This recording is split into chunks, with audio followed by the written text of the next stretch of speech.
لازم يكون عندك نظرة بعيدة المدى، وعلشان أوضح لك أقصد إيه النظرة بعيدة المدى، هي بكل بساطة أنت بتبص لنفسك إيه اللي أنت محتاجه، أو إيه اللي أنت لو عملته دلوقتي هيفيدك على المدى البعيد، وكذلك إيه اللي أنت لو عملته هيضرك على المدى البعيد. لو إحنا اتكلمنا في إنك أنت قررت إنك أنت تاخد جنب وتتعلم أيا كان اللي هتتعلمه، لو فكرت فيها انعزالك التام هيسبب لك مشكلة، اللي هي مهارات التواصل بتاعتك. لو انت نقول مش بتتواصل هتبقى أسوأ، ولو انت بتتواصل هتقل. والجانب ممكن الإيجابي، وكل حاجة لها إيجابيات ولا سلبيات، إنك هتركز أكتر.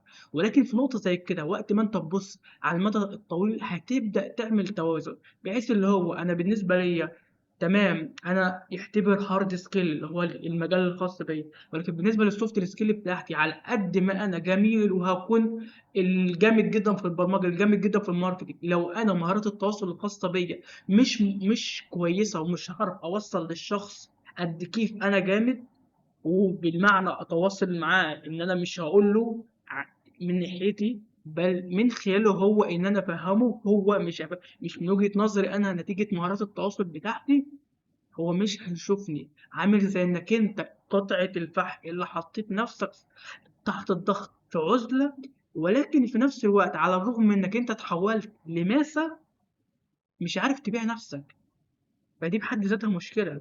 فهنا الرؤية طويلة المدى بتخليك تعمل توازن.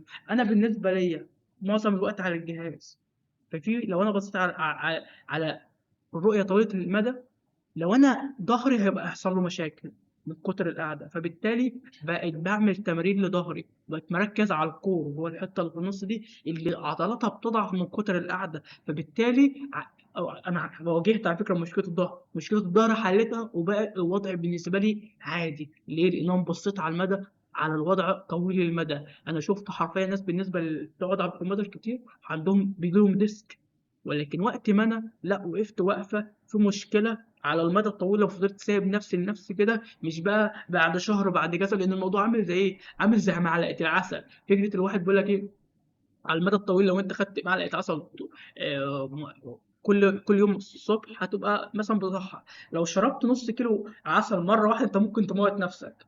فبالنسبه للحاجات زي كده فكره التواصل، انك مثلا لو انت شغلك كله او تطويرك من نفسك كله لوحدك تخصص جزء بسيط يوميا انك تتواصل، انك تتكلم كريكورد، انك تعمل اي حاجه تخليك تتكلم وتتواصل، فده بحد ذاتها على المدى الطويل فعلا مهارات التواصل بتاعتك هتتطور مش هتضمر. ولكن لو انت مثلا قلت ده هاجي اخر اسبوع كده بعد ما اخلص 6 شهور اقعد اتكلم مع الناس، اللي هو ازاي ده، اللي هو انت حتى لو اتكلمت الاسبوع بكامل مش هيكون زي انك تقعد تطور نفسك كل يوم على مدى 6 شهور، اللي هو شوف بقى كام ساعة في كل ده. وبالمثل حوار برضو الضغط، اللي هو طب اما اخلص بقى اللي هو طب الشهر بقى انا اعمل تمرين كده اخر الشهر كذا، وظهر بقى ظهرك مش هيخف كده، لازم العضلات لازم بشكل دوري تنشطها تقويها وهكذا. والجزئين على قد ما انا عطيت الجزئين دول كمثال، ولكن النقطتين اللي انا اتكلمت فيهم دولت مهمين. اهتم بصحتك لو انت بتقعد كتير، وظهرك تحديدا تمارين خفيفة، تمارين الظهر مش بتتعمل في أقل من 10 دقايق، علشان بجد هتعاني بالمعنى الحرفي، ممكن أصلا تعمل عملية وحاجات كبيرة.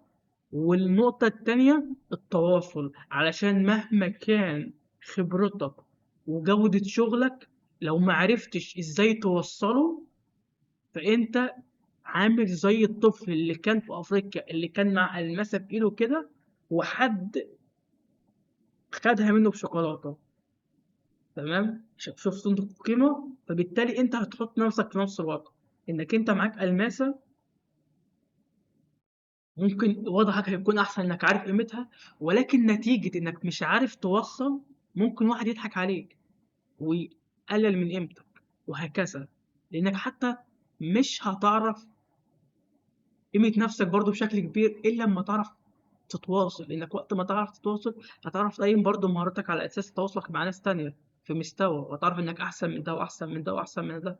الشخص اللي بياخد مثلا 20,000 جنيه اللي انت وقت ما اتكلمت معاه عرفت انك مستواك احسن منه، فاهم؟ كل ذلك كل ده بيصب في الحاجة الخاصة بيك، وده مجرد مثالين. لو بصيت في حياتك أنت الشخصية ممكن تلاقي حاجات كتير أوي على المدى الطويل ممكن تدمّرك، وعلى المدى الطويل لو أنت التزمت بيها ممكن تكون هي فعلًا الحاجات اللي على أساسها هتنجح. بس. سلام.